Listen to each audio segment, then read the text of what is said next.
The knock came 3 days after my son's wife delivered her ultimatum. 3 sharp raps that echoed through my empty house like gunshots. I wasn't expecting anyone. Sarah had made it clear, no visits until I cleaned up that embarrassing mess she called my yard. 68 years on this earth, and now I needed permission to see my own grandchildren. Before we continue, subscribe to the channel and tell us where you're listening from in the comments. I've been alone in this house for 5 years now. Since Martha passed, cancer took her quick, but not quick enough to spare her the suffering. We had 43 years together, raised our boy William in this same house with the crooked mailbox and the maple tree that turns fire red every October. I never was much for gardening. That was Martha's domain. She'd spend spring mornings out there humming to herself, hands deep in soil that seemed to respond to her touch like it knew her. After she died, I let things go. Not just the yard, though that's what Sarah complains about. The weeds took over Martha's flower beds. The grass grew tall, then patchy. The maple still turns red, but nobody rakes the leaves anymore. I know it looks bad. I just can't find the energy to care. William visits when he can, which isn't often. His accounting firm in the city keeps him busy. He calls every Sunday night at exactly 7:30, right after they finish dinner. Our conversations follow the same pattern. How am I doing? How's the house holding up? Have I seen the doctor lately? He never stays on longer than 15 minutes. Always has papers to review before Monday. Sarah used to come by with the kids, Ellie, who's 6, and Michael, who just turned 4. Beautiful children. They have their grandmother's eyes. But the visits became less frequent, then stopped altogether about 2 months ago. That's when Sarah informed me that my living conditions weren't appropriate for children. If you want to visit, you'll clean the yard, she'd said over the phone, her voice carrying that edge it always had when speaking to me. It's embarrassing, Frank. The neighbors have complained. It brings down property values. William agrees with me. I doubt William actually cared about the yard. He grew up playing in dirt, built forts in that maple tree, caught fireflies in jars on summer evenings while Martha and I watched from the porch swing. But William learned long ago that agreeing with Sarah was easier than standing up to her. I was a factory man my whole life. 42 years at Carlson Manufacturing, making engine parts for cars most people couldn't afford. Started on the line when I was 18, fresh out of high school. Worked my way up to shift supervisor. Never missed a day, even when Martha begged me to call in sick during blizzards. The men count on me, I'd tell her, pulling on my boots before dawn. The factory closed 10 years ago. Shipped all the jobs to Mexico. They gave us each a gold watch and a handshake. Mine sits in a drawer somewhere, unwound. Time moves differently when you're not punching a clock. I remember the day William was born. November 12th, 1984, coldest damn day of the year. The hospital was 20 miles away, and our old Chevy barely made it through the snow. Martha's water broke at dinner. By midnight, I was holding my son. 7 pounds, 3 ounces of scrunched-up face and angry cries. Most beautiful thing I'd ever seen. I worked double shifts for years so Martha could stay home with him. We wanted more kids, but it never happened. Maybe that's why we spoiled him. Private school when the public ones started going downhill. College without student loans. The down payment on his first house. We wanted him to have it better than we did. Sometimes I wonder if we did too much. William never had to fight for anything. Never faced real hardship. When he met Sarah in his senior year of college, he brought her home at Thanksgiving. Martha took to her right away, said she had good bones. I wasn't so sure. There was something calculating in her smile, the way her eyes measured our modest home, our simple lives. They married the following June. Outdoor ceremony at her parents' country club. Martha and I felt out of place among the golf shirts and tennis bracelets. William looked happy, though, so we smiled and wrote checks we couldn't afford. The knocking came again, louder this time. 3 more raps, insistent. I hauled myself out of my recliner, joints protesting. The TV droned on behind me. Some game show where people jumped around for money. I wasn't really watching anyway. "Coming," I called, my voice rough from disuse. I rarely spoke out loud anymore, except to thank the delivery kid who brought my groceries once a week. I wasn't expecting the face on the other side of that door. Hadn't seen it in nearly 30 years. "Hello, Frank," said James Miller, my former best friend. His hair had gone white, face lined with age, but those eyes were the same. Sharp, knowing. "It's been a while." I stood frozen, one hand still on the doorknob. The past rushed back like a freight train. James and me as teenagers, stealing cigarettes behind the school gym, double dating to prom, being best man at each other's weddings. Then the argument that ended it all. Something so stupid neither of us could remember the details, just the hurt.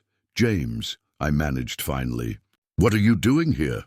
He smiled a bit sadly. "Your son called me. Said you might need some help. William had called James." They hadn't spoken since William was a child. How had he even found him? "Help with what?" I asked, suspicion creeping into my voice. James gestured toward the overgrown yard. "With that for starters. But mostly, I think he's worried about you being alone." I nearly closed the door right then. Didn't need charity. Didn't need pity. Especially not from a man who'd walked away from our friendship without looking back. "I'm fine," I said stiffly. "Don't need help." James nodded, not arguing. "Can I come in anyway? Drove 4 hours to get here. Could use a glass of water. 4 hours. From Pittsburgh, where he'd moved after the falling out." I hesitated, then stepped back. Some habits die hard, and hospitality was one Martha had drilled into me. My living room was cluttered but clean. I wasn't a total slob. Dishes got washed. Laundry got done. I just didn't see the point in more than that. What was I keeping things nice for? Who was there to impress? James sat on the couch, looking around at the familiar space. His gaze lingered on the wall of photos. Martha and me on our wedding day. William graduating high school. The grandkids as babies. Life documented in freeze frames. "How have you been, Frank?" "Really?" I shrugged, handing him a glass of tap water. "Getting by. William says you don't leave the house much anymore." My anger flared. "William should mind his own business." James took a slow sip. "He's worried about you. Says you've been refusing to see doctors, pushing everyone away. That what he says?" I snorted. "Convenient version. Truth is, his wife doesn't want the kids seeing their grandfather unless he keeps up appearances. God forbid the neighbors think they're related to someone who doesn't mow his lawn on schedule." James set down his glass. "That's not how William tells it. William doesn't see what's right in front of him. Never has." I felt the familiar bitterness rising. "Sarah's been pulling the strings since day one. Now she's using my grandkids as leverage to make me fall in line. And you're too stubborn to just clean up the yard." James raised an eyebrow. The gesture was so familiar, so reminiscent of our friendship, it caught me off guard. "It's not about the yard," I said quietly. "It's about being told what to do in my own home." "Martha's home," James nodded slowly. "I understand pride, Frank, but is it worth not seeing those kids?" The question hit harder than I expected. Ellie and Michael were the only bright spots left. Ellie with her questions about everything. Michael with his toy cars lined up precisely on my coffee table. I missed them with an ache that surprised me. "Why'd William call you?" I asked, changing the subject. "After all these years?" James looked down at his hands, weathered like mine from decades of work. "He found me on Facebook, if you can believe it. Said he remembered how close we used to be. Thought maybe I could get through to you when family couldn't." A memory surfaced. William at 7, sitting between James and me at a baseball game, wearing a too big cap and shouting himself hoarse for the home team. "Before the argument, before everything changed, you were like a second father to him," I admitted reluctantly. "You were the only father that mattered," James countered. "Still are." We sat in silence for a moment, 30 years of unspoken words hanging between us. "Martha would hate seeing the yard like this," James finally said. "She loved those gardens. The truth of it stung.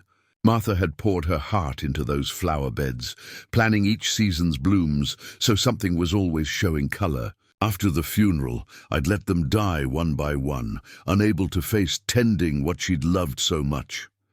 "I don't have her touch," I said, voice rough. "Nothing grows right for me," James smiled slightly. "I remember you couldn't keep a cactus alive in college. But that's not the point, is it?" "What is the point, then?" I challenged. "The point is you're still here. Your son's still here. Those grandkids need their grandfather." James leaned forward. And maybe cleaning up that yard isn't about making Sarah happy. Maybe it's about honoring what Martha built here. I felt something shift inside me. A small, reluctant acknowledgement that he might be right. "I've got a truck full of gardening supplies outside," James continued, "and 2 strong backs between us, though mine's seen better days. What do you say we start tomorrow morning? Get this place looking like Martha would want?" I wanted to refuse, to tell him I didn't need his help or his advice. But the thought of Ellie's face when she saw her grandmother's gardens blooming again stopped me. "Why would you do this?" I asked instead. "After everything?" James sighed. "Because we wasted 30 years over an argument neither of us remembers. Because Martha would kick my ass in the afterlife if I didn't try. And because friends help each other even when they're being stubborn old fools." I almost smiled at that. Almost. "One condition," I said firmly. "We don't talk about the past. What's done is done."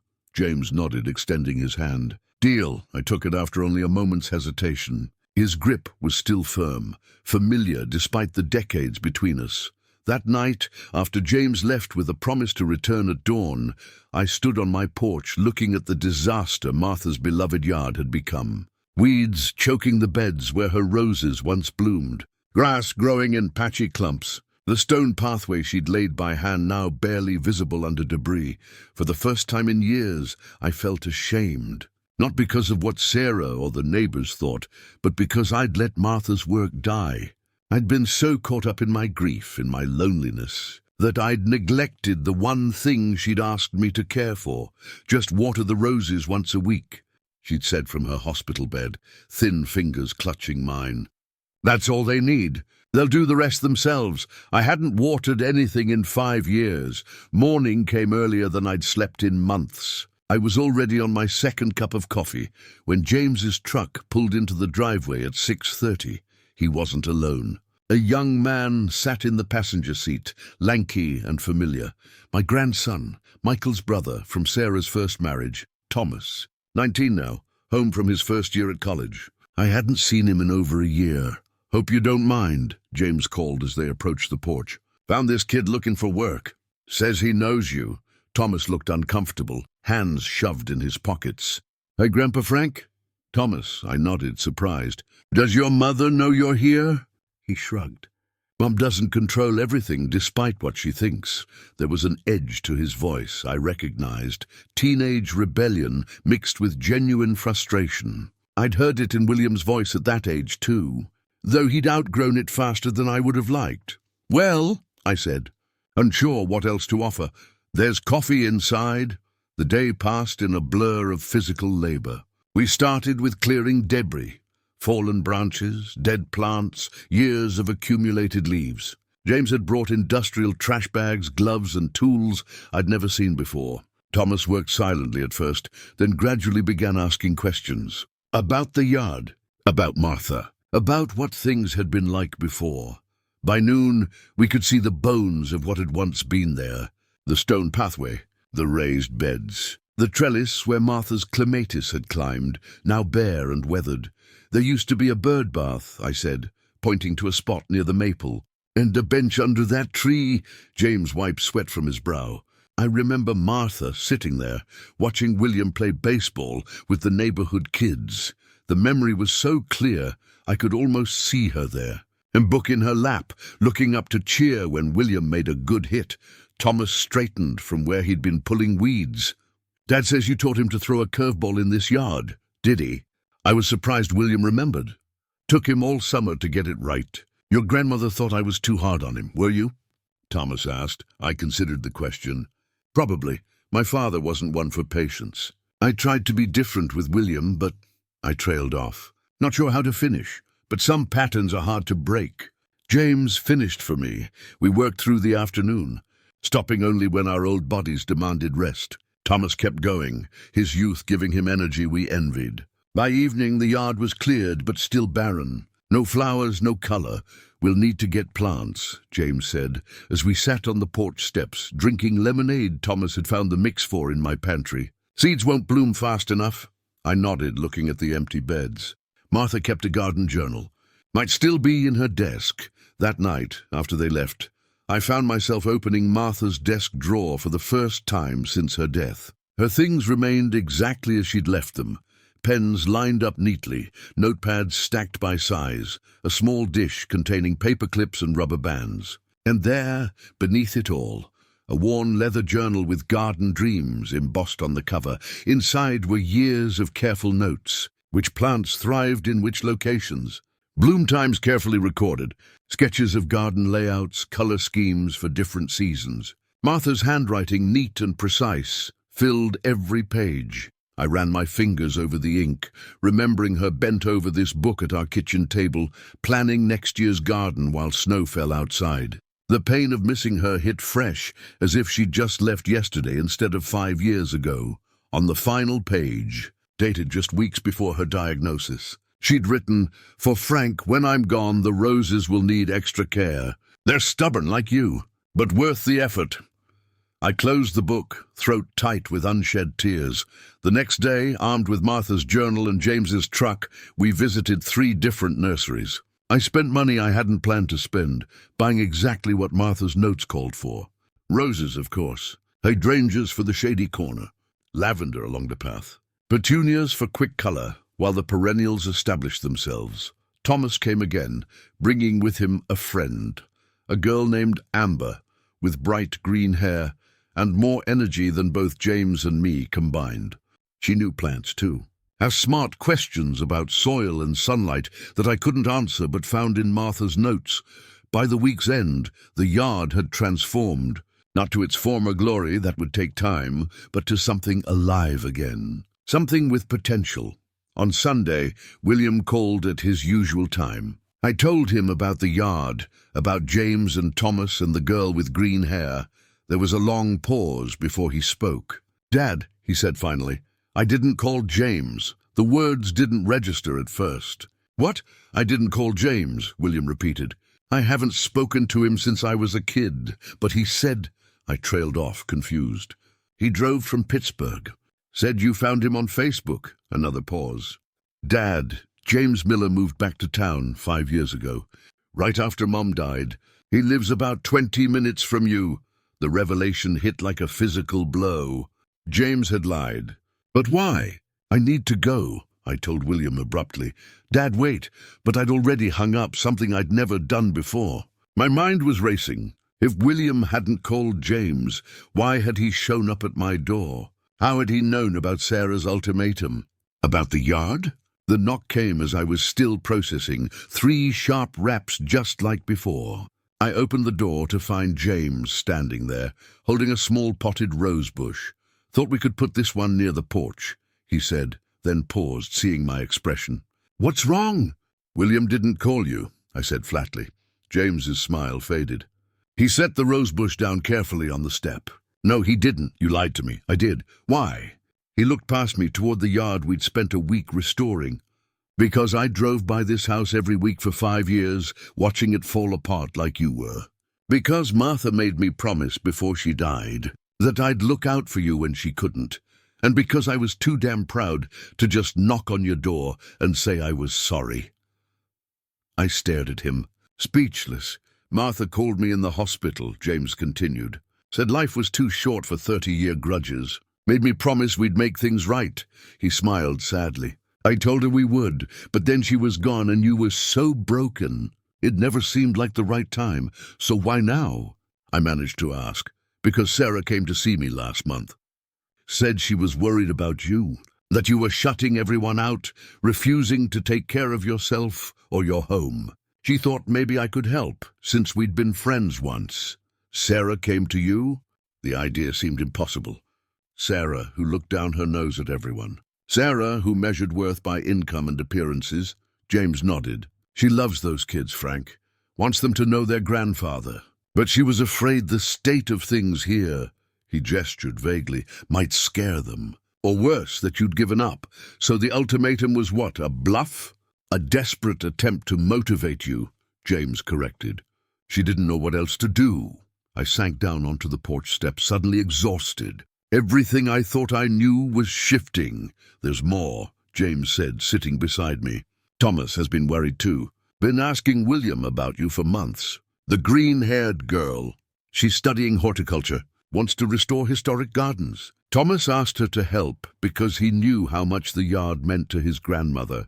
The pieces were falling into place, but differently than I'd imagined. Not a conspiracy to control me, but a family trying in their clumsy way to pull me back from the brink I'd been walking for 5 years. Why didn't they just tell me? I asked. James laughed softly. Have you met yourself, Frank? You're the most stubborn man I know. Would you have accepted their help if they'd offered it directly? I knew the answer was no. Pride had always been my downfall, so where does this leave us? I asked after a long silence. James picked up the rosebush, examining its small buds. That depends on you. The yard's mostly done. You could thank us and send us on our way, or you could invite your family to Sunday dinner. Show them what we've accomplished. Let those grandkids run around in a yard their grandmother would be proud of. The thought made something warm spread through my chest, something I hadn't felt in years. Oh, maybe. Martha's roses are blooming, I said quietly. James nodded. They just needed a little care. Like someone else I know. We sat together on the porch steps, 2 old men with decades of history between us, watching the evening light gild the newly planted garden. In the gentle breeze, Martha's roses swayed slightly, as if nodding their approval. Later that night, I did something I hadn't done in months. I called William instead of waiting for his Sunday call. Dad? His voice was concerned, confused by the break in routine. I'd like you to bring the family for dinner next Sunday, I said without preamble. The yard's looking better. Still needs work, but I think Martha would approve. There was a moment of stunned silence, then, we'll be there, all of us. As I hung up, I felt something shift inside me. Not healing, exactly. The hole left by Martha would never fully close. But perhaps a turning toward something new, a recognition that life, like gardens, required tending to grow. That night, I dreamed of Martha sitting on her bench under the maple tree, smiling as she watched our family play in the yard she'd loved so much. Sunday morning dawned bright and clear, the kind of early autumn day Martha had loved best. I woke before my alarm, nerves keeping me from sleeping past dawn. The family was coming, all of them. I stood in front of the bathroom mirror, noting the changes 5 years had carved into my face. Deeper lines around the eyes, white hair where there used to be salt and pepper. I looked older, but somehow less beaten down than the last time I'd really studied my reflection. You clean up okay for an old-timer, I told my reflection, straightening the collar on my best flannel shirt. James arrived early, carrying 2 pies from the bakery downtown. Thought we might need backup dessert, he said, setting them on the counter. In case conversation stalls, you think pie fixes everything? I asked, but I was smiling. Martha always said it couldn't hurt. He glanced around my kitchen. Need help with anything? I gestured to the roast in the oven. Got most of it under control. Just nervous, I guess. They're family. Frank, not the Spanish Inquisition. Family can be worse, I said, remembering Sarah's coldness. William's silent agreement. James nodded, understanding without needing details. Well, that's why I'm here. Backup. I was grateful, though I didn't say it out loud. They arrived at exactly noon, William's punctuality showing itself even now. I watched through the window as they parked. Sarah emerged first, smoothing her dress, checking her appearance in the car window. William helped Ellie from her car seat, while Michael bounced impatiently on the sidewalk. Thomas and the green-haired girl, Amber, pulled up behind them in a battered Honda. The doorbell rang, and my heart hammered against my ribs. It's just Sunday dinner, I muttered to myself, wiping suddenly damp palms on my pants before opening the door. Ellie launched herself at my legs before anyone could speak. Grandpa, your yard is so pretty now. I bent down to hug her, breathing in the scent of strawberry shampoo and childhood. Hello, sweetheart. I've missed you. Michael was next, more reserved but still eager for a hug. William stepped forward with an awkward smile, and we shared a brief, stiff embrace that said more about our relationship than words could. Sarah stood on the threshold, uncertain. Her gaze moved past me to the living room, noting the cleaned surfaces, the absence of clutter. Looking for something to criticize, perhaps. Hello, Sarah, I said, not moving to hug her. We'd never had that kind of relationship. Frank, she nodded. The yard looks nice. It was as close to approval as I'd ever heard from her. I stepped back, allowing them into my home for the first time in months.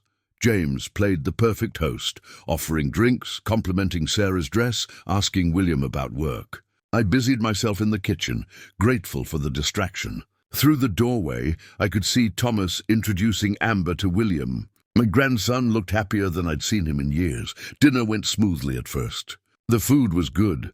Martha's recipes still worked their magic. Conversations stayed light. Ellie's school project, Michael's T-ball team, William's new account at work. No one mentioned the months of silence between us. No one referenced Sarah's ultimatum. It wasn't until dessert that the cracks began to show. "So," Sarah said, setting down her fork precisely beside her half-eaten pie, "James tells me you two have reconnected." Her tone carried something I couldn't quite place. Suspicion, perhaps, or jealousy.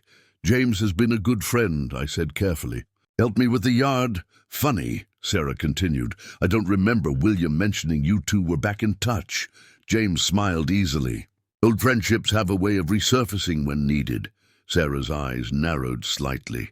"And you just happened to show up right when Frank needed help with the yard." "Something like that," James replied, not elaborating. I sensed tension building, but couldn't understand its source.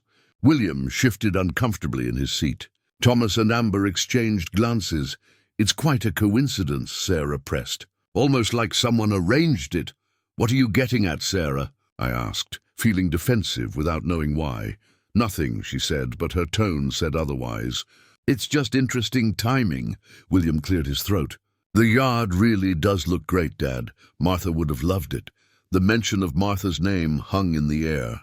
Everyone at the table had loved her in their own ways. Her absence still felt like a physical thing sometimes. "Speaking of Martha," Sarah said suddenly, "I was going through some old photos last week. Found something interesting?" She reached for her purse, pulling out a faded Polaroid. I recognized it immediately. Martha and me at the lake house, summer of '91. James stood beside us, arms slung over my shoulder. We were all laughing at something forgotten now. "Funny thing is," Sarah continued, sliding the photo across the table, "I found several of these. James seems to have been around quite a lot back then. I didn't understand her point." "Of course he was. We were friends. Then you had that big falling out," she said, watching me carefully. "The one neither of you would talk about." James's smile had faded. "Ancient history, is it?" Sarah pressed. "Because Martha mentioned it once right before she got sick. Said it was the biggest regret of her life, that you two stopped speaking." "Sarah," William warned, glancing at the children who were starting to notice the tension. "No, I'm curious," she continued, eyes fixed on James.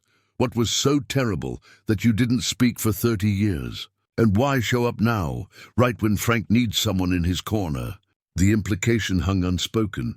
"James had ulterior motives. He wanted something from me. That's enough," I said firmly. "Whatever happened between James and me is our business." Sarah sat back, a small, satisfied smile playing at her lips.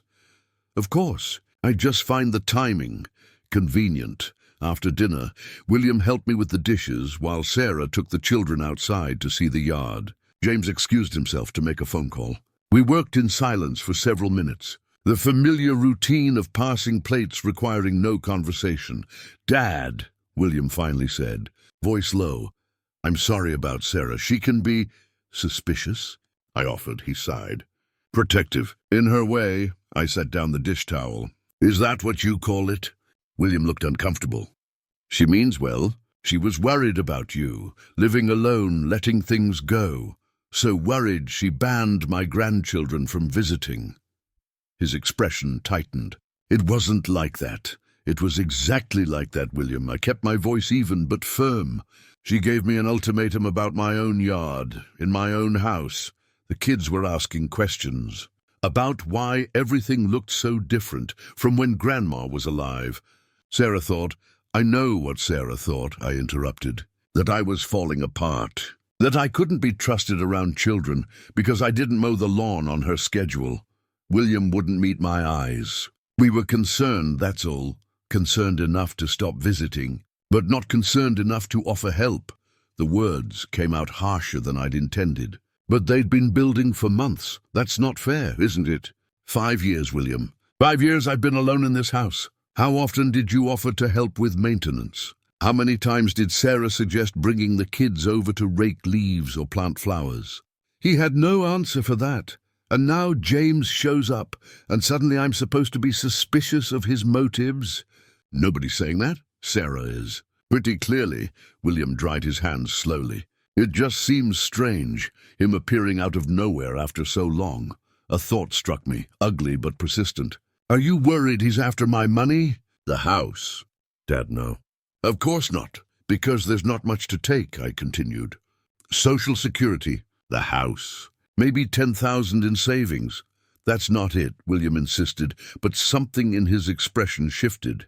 You know, I said slowly, your mother left the house to both of us. Joint ownership. I always figured you'd get it when I'm gone anyway. William looked stricken. I don't care about the house, don't you? I studied my son's face, seeing echoes of the boy he'd been, but also the man he'd become. Someone I didn't fully know anymore. Before he could answer, Sarah appeared in the doorway, her face tight with forced pleasantry. The children are getting tired, she announced. We should probably head home soon. As they gathered their things, I watched the careful way Sarah directed everyone, collecting jackets, herding children, orchestrating their departure with military precision. She barely looked at me, but I caught her watching James with naked suspicion. Thomas and Amber hung back, promising to return next weekend to help with more yard work. I was grateful for their genuine warmth amid the strained farewells. When they'd all gone, James and I sat on the porch steps, watching darkness settle over the newly restored yard. Well, he said finally, that was interesting. Sarah doesn't trust you, I said bluntly. He laughed without humor. Sarah doesn't trust anyone who might influence you outside her control. The comment hit something that had been nagging at me all day. What's that supposed to mean? James looked surprised. Come on, Frank, you must see it. She's been isolating you for years. That's ridiculous, is it? When did your visits with the grandkids start becoming less frequent? When did William's calls get shorter, more formal? I thought back, trying to place a timeline on the growing distance. After Martha died, but that's natural. People get busy, or Sarah got more control, James suggested. Think about it, Frank. Martha was the connector. She kept everyone close, made the plans, created reasons for family to gather. With her gone, Sarah stepped in, I finished slowly, remembering how quickly she'd taken charge of holiday arrangements. How often she'd been the one to cancel visits at the last minute. And suddenly you're on the outside looking in, James continued, dependent on their approval for access to your own family. The idea felt both outlandish and frighteningly plausible. Had I been manipulated so easily? Cut off from my own grandchildren through a campaign so subtle I hadn't recognized it. That's a serious accusation, I said, not quite ready to accept it. Look at the evidence, Frank. The ultimatum about the yard wasn't about safety or property values. It was about control, making you dance to her tune. I remembered Sarah's face when she'd arrived today, the surprise when she saw the yard transformed, the barely concealed disappointment that her ultimatum had been met. There had been no joy in her expression, no relief that her supposed concerns had been addressed. Why would she do that? I asked, though possibilities were already forming in my mind. James shrugged. Could be many reasons. Some people just need to control everything around them. Or maybe what? I prompted when he hesitated. Maybe there's something else. Something about your relationship with William that threatens her. Like what? I don't know, Frank. But I saw her face when you and William were talking in the kitchen. She didn't like it. Not one bit. I stood abruptly, uncomfortable with the direction of our conversation. I think you're reading too much into things. Maybe, James conceded, but he didn't sound convinced. Just be careful, that's all I'm saying. That night, after James left, I found myself staring at old photo albums. Pictures of William growing up. Martha at his college graduation beaming with pride. The early days with Sarah, when she'd seemed so perfect for him, ambitious, organized, the counterbalance to his easygoing nature. When had things changed? When had Sarah's efficiency become control? When had her concern become interference? I flipped to later photos after the grandchildren were born. Found fewer images than there should have been. Realized with a jolt that most family gatherings in recent years had taken place at their house, not mine. Always with the excuse that it was easier with the children. Easier to control the narrative, perhaps. Sleep came fitfully that night. Dreams filled with half-remembered conversations and Sarah's scrutinizing gaze. Monday morning brought Thomas and Amber back, as promised. They arrived early, carrying coffee and bagels. "Thought you might need breakfast," Thomas explained, setting the paper bag on my kitchen table. "And we have more plants in the car." Their enthusiasm was infectious. We spent the morning adding foxglove to the shadier corners of the yard, just as Martha's journal had suggested. "So," Thomas said casually as we worked, "what did you think of yesterday?" I considered how to answer. "It was good to see everyone," he snorted softly. "That's diplomatic. Your mother seemed concerned about James," I offered. Thomas and Amber exchanged glances. "Mom's been weird lately," he admitted. "Ever since you started fixing up the yard. Like she's angry about it." "Angry? Why would she be angry?" Thomas shrugged. "No idea. But she and Dad had a pretty big fight after James first showed up here. I overheard them, my hands stilled in the dirt." "What were they fighting about?" "You mostly. Mom kept saying James was taking advantage, that he must want something. Dad said she was being paranoid, that you needed friends your own age. And Mom said something like, 'We can't afford to let him get too independent now.'" Dad got really quiet after that. The words landed like a physical blow.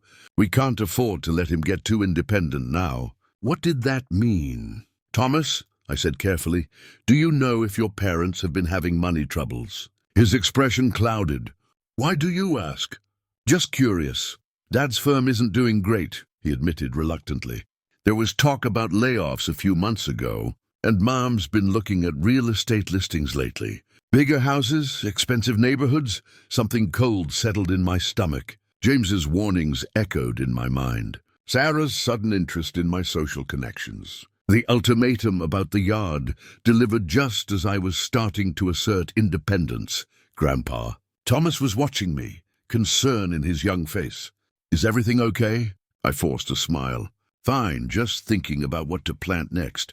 That night, I called William directly. Something I rarely did anymore. "Dad." He sounded surprised. "Everything all right?" "Just checking in," I said casually. "I've been thinking, maybe I should update my will. Get things in order." There was a pause, longer than natural. "Any particular reason?" "Just being practical. I'm not getting any younger. I suppose that makes sense." His voice was careful now. "Do you need recommendations for an attorney?" "I thought I'd talk to James about it. He mentioned knowing someone." Another pause. "James isn't a lawyer." "No, but he knows people." "Been helpful that way?" "Dad," William's voice dropped, "are you sure about James? About trusting him with something like this?" "Why wouldn't I trust my oldest friend? It's just, after 30 years of no contact, he suddenly reappears when you're alone and vulnerable. Don't you find that suspicious?" "Vulnerable?" I repeated, my grip tightening on the phone. "Is that how you see me, William?" "That's not what I meant. I think it is. I think you and Sarah have decided I can't take care of myself anymore." "Dad, please." "We're concerned, that's all." "Concerned about what?" I pushed. "My yard's clean now. The house is in order." "What exactly are you worried about?" He sighed heavily. "It's not that simple." "Make it simple. Sarah thinks—" He hesitated. "Sarah thinks maybe you should consider moving somewhere with more support." As you get older, there it was. The real agenda behind the yard ultimatum, behind Sarah's suspicion of James. They wanted me out of my house. Out of Martha's house. Moving where exactly? I asked, though I already knew. "There's a nice retirement community near us," William said too quickly, like he'd rehearsed this. "Or we have that finished basement. It would be convenient for everyone." "Convenient," I echoed. "For everyone." "Dad, don't be like that." "Like what, William?" "Upset that my son and his wife have been plotting to get me out of my home." "Nobody's plotting anything." "We care about you." Strange way of showing it. This is exactly why Sarah wanted to wait to bring this up. "You're not being rational." I laughed, a harsh sound. "Not being rational?" You cut me off from my grandchildren as leverage. You send Sarah to deliver ultimatums. You create problems that don't exist, so you can swoop in with solutions that benefit you. That's not fair. No. What's not fair is whatever game you two are playing. I was angrier than I'd been in years. Decades, maybe. Tell Sarah her plan didn't work. I'm staying in my house, and I'll be calling a lawyer tomorrow, but not about moving. Dad, I hung up, hands shaking. For several minutes I just sat there, heart racing, trying to process what I'd learned. Thomas's overheard conversation. Sarah's suspicion of James. William's too ready suggestion of moving. They'd been planning this. For how long? Since Martha died. Before. The phone rang again almost immediately. I let it go to voicemail. Then again, and again. Finally, I picked up on the fourth call. Frank? Frank, are you there? Sarah's voice, sharp with urgency. I'm here, I said coldly. William just told me about your conversation. I think there's been a misunderstanding. Has there? We're not trying to take your house, Frank. That's ridiculous. Is it? Then why the sudden concern about my living situation? Why the campaign to isolate me from my grandchildren? Why the paranoia about James? Campaign to... Frank, you're not making sense. Her voice had that patronizing tone she used with the children when they were being unreasonable. We've been worried about you since Martha died. You've been depressed, neglecting your home, your health. We want what's best for you. And what's best for me just happens to be giving up my home. The home I built with Martha. The home where we raised William. Nobody's asking you to give up anything, she insisted. We're talking about a transition. A way to make your golden years easier. My golden years are none of your concern, I snapped. And don't pretend this is about my welfare. Thomas told me about your financial troubles, about the house hunting. There was a beat of silence. When Sarah spoke again, her voice was ice. Thomas needs to mind his own business. And so do you. My house is my business. My life is my business. Fine, she said tightly. Have it your way. But don't come crying to us when that supposed friend of yours shows his true colors. Is that a threat? It's a warning, Frank. You can't trust James. Funny, I said. He says the same about you. I hung up again, heart hammering in my chest. The confrontation had been building for years, I realized.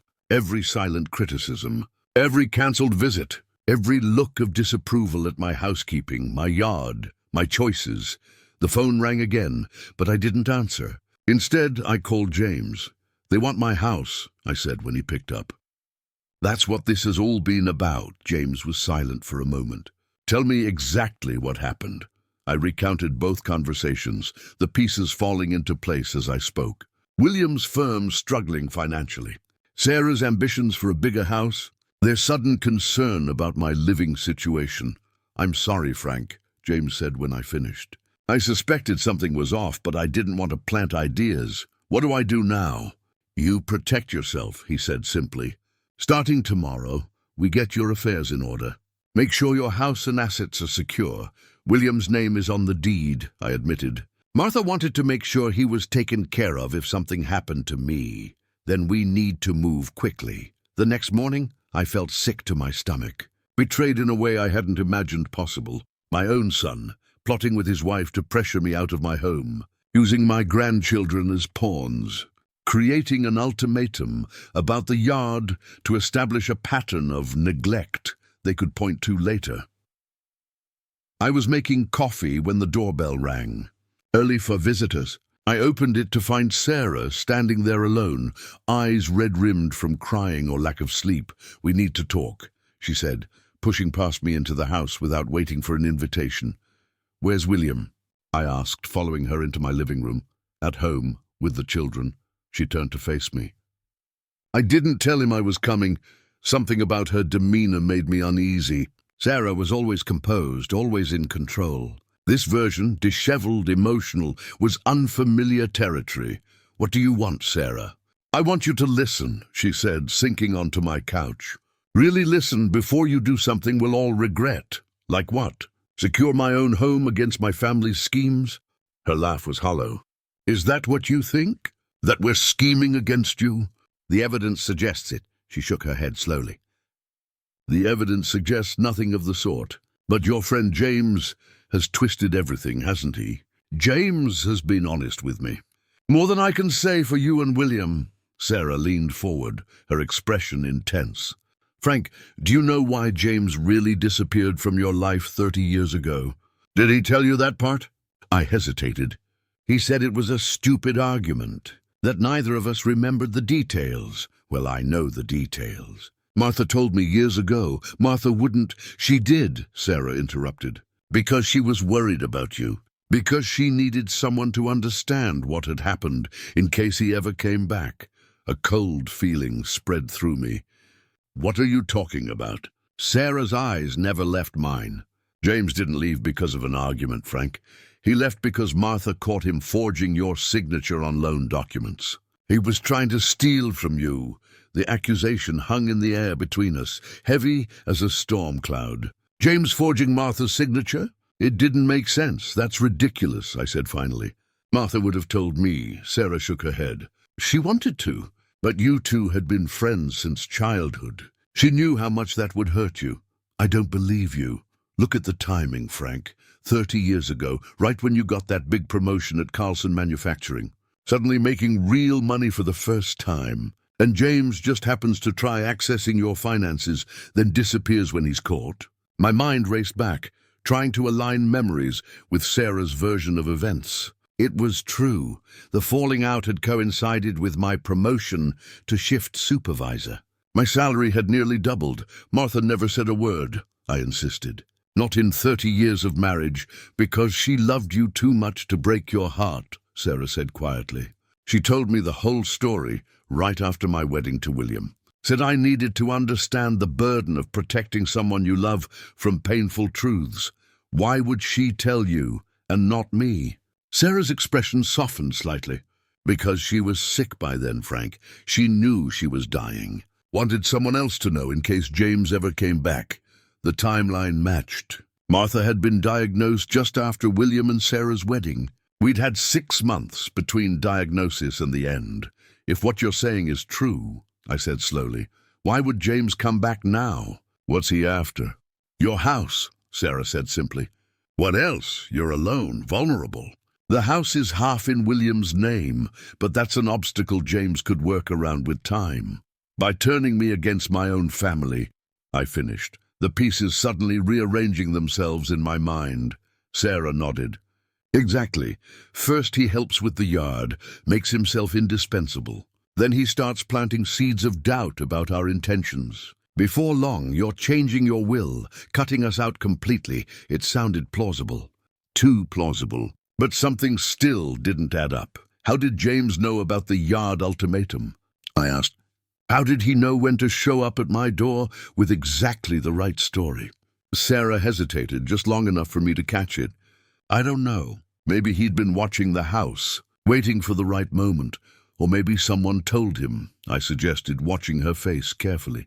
Someone who wanted me to clean up the yard, but didn't want to help directly. Her eyes widened slightly. What are you implying? I'm not sure yet, I admitted. But I intend to find out. After Sarah left, I sat alone in my living room, trying to make sense of competing narratives. James, my oldest friend, possibly a con man waiting 30 years to strike. Sarah, my daughter-in-law, either genuinely concerned for my welfare or orchestrating an elaborate scheme to get my house. Both scenarios seem far-fetched. Both had elements that rang true. I needed facts, not accusations. Picking up the phone, I called the one person who might have an objective perspective. Thomas? It's Grandpa Frank. I need a favor. The next morning found me in the public library, seated at a computer terminal with Thomas beside me. The green-haired girl, Amber, stood watch nearby, making sure no one approached while we worked. I don't know what we're looking for exactly, I admitted, as Thomas navigated the county records database. But something about this whole situation feels wrong. Mum's always been weird about money, Thomas offered, fingers flying across the keyboard. Dad doesn't like to talk about it, but I know they argue about finances a lot. How bad is it at William's firm? I asked. Thomas glanced up. Pretty bad. 3 partners left last month. Dad's department might be cut completely. That aligned with Sarah's urgency about my living situation. If William lost his job, they'd be in serious trouble. What about James? I asked. Can you find anything on him? Thomas nodded, opening a new search window. Full name? James Edward Miller. Born April 1957. The search results populated quickly. Property records, marriage license, divorce decree from 12 years ago. Nothing suspicious. He owns a small house on Elm Street, Thomas noted. Purchased 5 years ago. Mortgage is current, 5 years. Right after Martha died. He really had moved back to town when I needed him most. What about 30 years ago? I asked. Any court records or arrests? Thomas refined the search, scrolling through older documents. Nothing criminal. There's a civil case from 1993, Miller versus First National Bank. Can you open that file? Thomas clicked through several screens before finding the case summary. Looks like James sued the bank for wrongful termination. Claimed he was fired without cause. Was he? According to this, the case was settled out of court. No details on the settlement terms. A bank job. I hadn't known James worked at a bank back then. Another piece that didn't quite fit. Let's try something else, I suggested. Can you look up my property records? See who's listed on the deed? Thomas pulled up the information. It shows you and William as joint owners. Deed was transferred to both names in 2018. I frowned. That can't be right. Martha and I put William's name on the deed back in the 90s, when he graduated college. It says right here, deed transfer recorded March 15th, 2018. Prior to that, sole owner Frank Miller, 3 years ago, after Martha died. I had no memory of signing such documents. Can you print that page? Thomas clicked the print icon, then lowered his voice. Grandpa, something weird is going on. Mum told me you were getting confused about financial matters. Said we shouldn't trust what you remember about legal documents. The implication chilled me. Sarah was setting up a narrative of cognitive decline, preparing to challenge my competency if needed. I'm not confused, Thomas. I'm being manipulated. The question is, by whom? Armed with printed records, I drove to the bank where I'd done business for 40 years. Gloria, at the main desk, had known Martha and me since we opened our first joint account. Frank Miller. She greeted me warmly. How are you doing? Yard's looking good these days, I managed to smile. Thanks, Gloria. I need to check some records. Specifically, any changes to accounts or power of attorney documents in the last 5 years. Her expression grew serious. Let me pull those up for you. ID, please. I handed over my driver's license, watching as she typed information into her computer. Her brow furrowed slightly. That's odd, she murmured. There was a change to your accounts 3 years ago. Power of attorney was granted to William Miller. I never signed that, I said firmly. Gloria looked uncomfortable. The signature matches our records, Frank, and it was witnessed by a bank employee. Who witnessed it? She checked the screen again. Sarah Johnson. She was working here part-time back then. Another piece clicked into place. Sarah had worked at the bank briefly after William's firm started struggling. She'd claimed it was to keep busy while the kids were in school. Gloria, I need copies of those documents, and I need to speak with the bank manager. An hour later, I left the bank with a folder full of papers and a growing sense of betrayal. Not just the power of attorney, but account access changes. A home equity line of credit application in both William's name and mine. All with signatures that looked like mine, but that I had no memory of signing. I drove to James's house next, the address from the property records clear in my mind. His truck sat in the driveway of a modest bungalow, flower beds neat but not elaborate. Nothing about it suggested a man planning to con his way into a bigger property. He opened the door before I could knock, surprise evident on his face.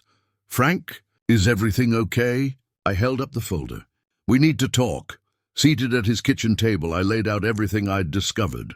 The changed deed, the power of attorney, Sarah's connection to the bank. I think they've been setting me up for years, I concluded, creating a paper trail that makes it look like I'm declining mentally.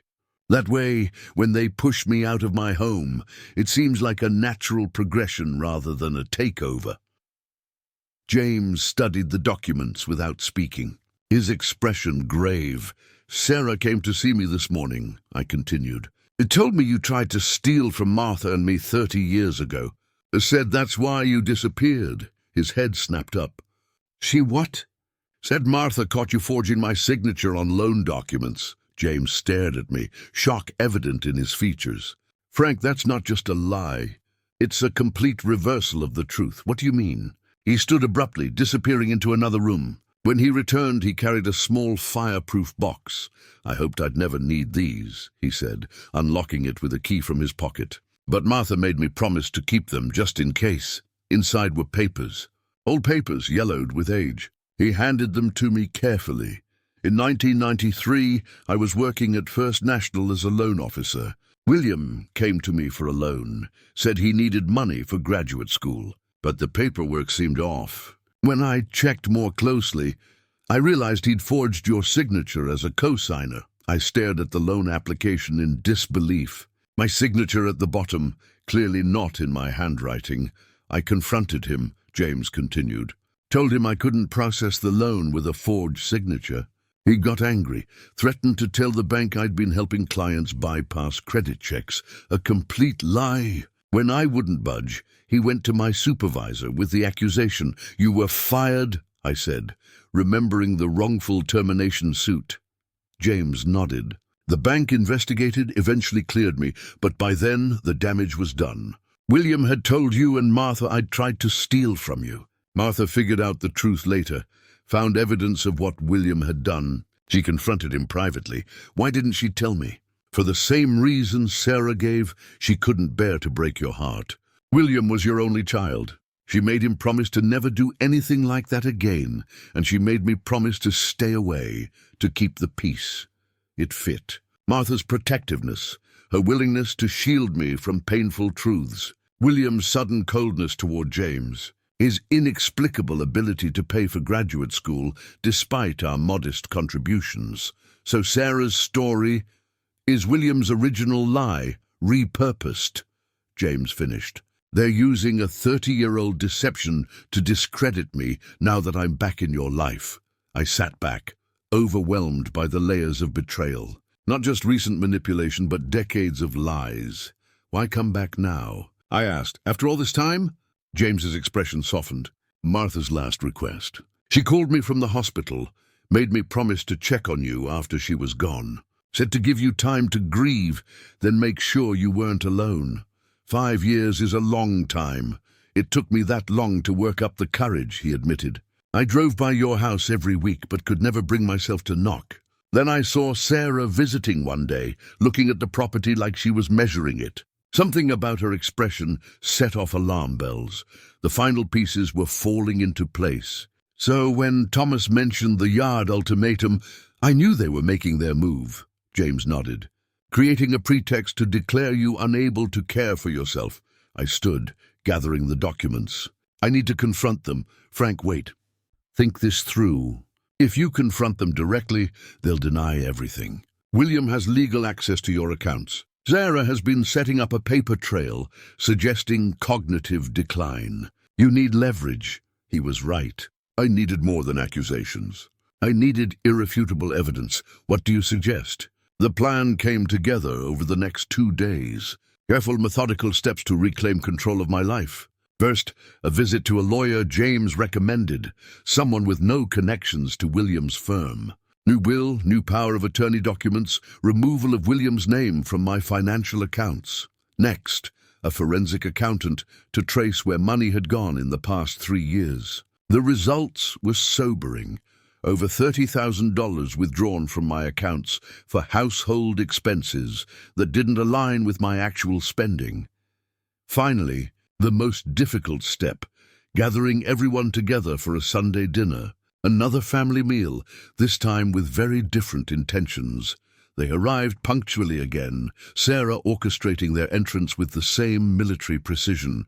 This time, her smile seemed strained, her eyes constantly darting to James, who stood beside me in the doorway. Welcome, I said, gesturing them inside. Everyone's here already, Sarah faltered slightly. Everyone. Thomas and Amber are in the kitchen, and I've invited a few others to join us. In the living room, Gloria from the bank sat with a man in a suit, Roger Hayes, the bank manager. Beside them, my new attorney, Patricia Lawson, reviewed documents from a leather portfolio. What is this? William asked, his voice tight with confusion. Family meeting, I replied calmly. About the future of this house and my role in it. Sarah's composure slipped further. Frank, if this is about our conversation the other day, it's about much more than that, I interrupted. Please sit down. All of you, the children were sent outside with Amber to play in the newly restored yard. Thomas remained, taking a seat beside James with a grim expression. The adults arranged themselves awkwardly on couches and chairs, tension radiating through the room. I'm going to keep this simple, I began, standing to face them all.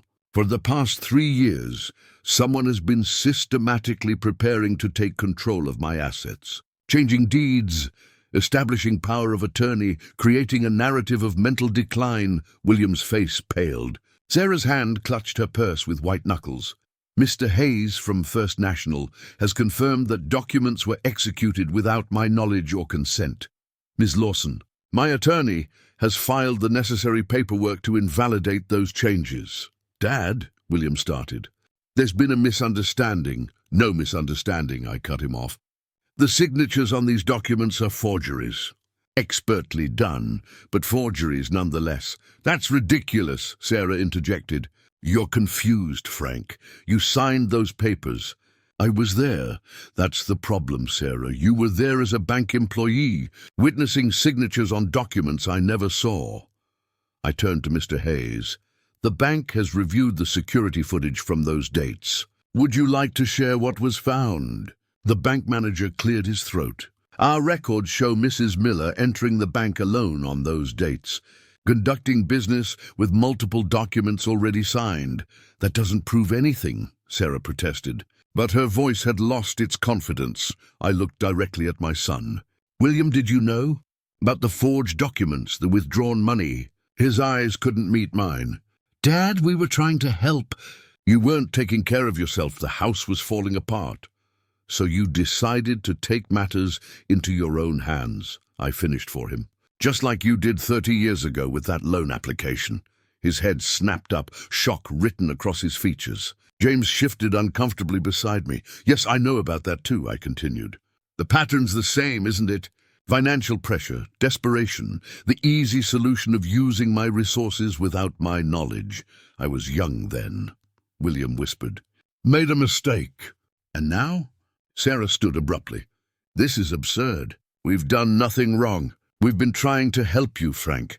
Everything we've done has been for your own good, including the yard ultimatum, keeping my grandchildren away unless I complied with your demands. The yard was a health hazard, she insisted. We were concerned about the children's safety. No, Sarah, you were establishing a pattern of neglect, creating evidence that I couldn't care for myself or my property. The first step toward moving me out, the silence that followed, confirmed my accusations more than any admission could have. Here's what's going to happen, I said, nodding to Ms. Lawson. My attorney has prepared new documents returning full control of all assets to me. William's name has been removed from the deed. The power of attorney has been revoked. You can't do that, Sarah protested. The house is half William's.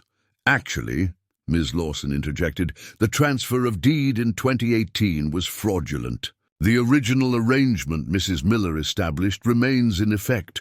The house passes to William upon Mr. Miller's death, not before. William looked devastated. Sarah furious. Dad, he began, we never meant to get caught, I finished for him. I know. The confrontation continued for another hour. Denials, then half admissions, then finally broken confessions. William's firm was failing. Sarah had orchestrated everything, convincing him it was for my own good. They'd planned to move me to a retirement community, sell my house, use the proceeds to buy something bigger for themselves. We would have taken care of you, Sarah insisted repeatedly. You would have had everything you needed. Except my dignity, I replied. Except my home. Except the truth. By the time they left, something fundamental had changed between us. Not broken beyond repair, perhaps, but severely damaged. William looked shell-shocked, like he couldn't reconcile his self-image as a good son with his actions. Sarah remained defiant to the end, insisting they'd only wanted what was best for me. I stood on the porch as they loaded the children into the car, Ellie waving happily, unaware of the family earthquake that had just occurred. I waved back, my heart aching for the innocents caught in this web of adult deception. Thomas stayed behind, unable to go home with his mother and stepfather just yet. James offered him the couch for a few days. I knew something was wrong, Thomas said, as we sat on the porch after everyone left. But I never imagined family can surprise you, I said quietly. For better or worse, what happens now? He asked. Now we rebuild. Differently this time. The following weeks brought significant changes. William came alone to apologize properly. A stilted, painful conversation where he finally admitted the full extent of his financial troubles and his role in Sarah's schemes. She filed for divorce a month later, unable to accept the collapse of her carefully constructed plans. The children still visited, though under different arrangements. Thomas moved out of their house entirely, taking an apartment near the college where he was studying. Ember became a regular fixture in Martha's garden, bringing it back to full glory with her expert knowledge. James and I settled into the comfortable friendship we'd had decades ago. Before William's deception drove us apart, we fished on Saturdays, played cards on Wednesday nights, talked about Martha and the years we'd missed. One evening in late autumn, with the maple tree blazing red against the darkening sky, I sat on the porch with James, watching the neighborhood children play in piles of leaves. "Do you think Martha would be proud?" I asked suddenly. "Of how things turned out?" James considered the question. "She'd be heartbroken about William, but proud of you for standing up for yourself. I keep thinking I should have seen it earlier." "The signs were there. We see what we expect to see," James said simply. "You expected family to treat you with love and respect. That's not a character flaw, Frank." I nodded, watching a young father help his daughter build a leaf pile across the street. "You know what I've learned from all this?" "What's that?" "Trust isn't just given because of blood relations. It's earned through actions, over time." I looked at the yard, now vibrant with Martha's favorite autumn flowers. "And sometimes, the family you choose is more reliable than the family you're born with," James smiled, understanding the reference to our renewed friendship. "Martha always said you were the wisest man she knew. Just took you a while to see it yourself." The maple leaves continued to fall, covering the ground in a blanket of red and gold. Martha's roses had gone dormant for the winter, but would return in spring, just as she'd promised. The yard looked alive again, tended and cared for, a reflection of the man I'd become in these difficult months, no longer neglected, no longer willing to be manipulated. "If you want to visit," I said, echoing Sarah's ultimatum with a smile. "You'll clean the yard," James laughed. "Already did." "But someone knocked first." "Best knock I ever answered." I admitted. We sat in comfortable silence as darkness fell completely. Two old men who had weathered betrayal and found something valuable on the other side. Truth, and the peace that comes with it. Life doesn't give us what we expect, but sometimes it gives us exactly what we need. The courage to stand up for ourselves and the wisdom to recognize genuine love when we find it. The rest is just noise. If you enjoyed this story, please like this video, subscribe to the channel, and rate this story from 0 to 10 in the comments. Your support means everything.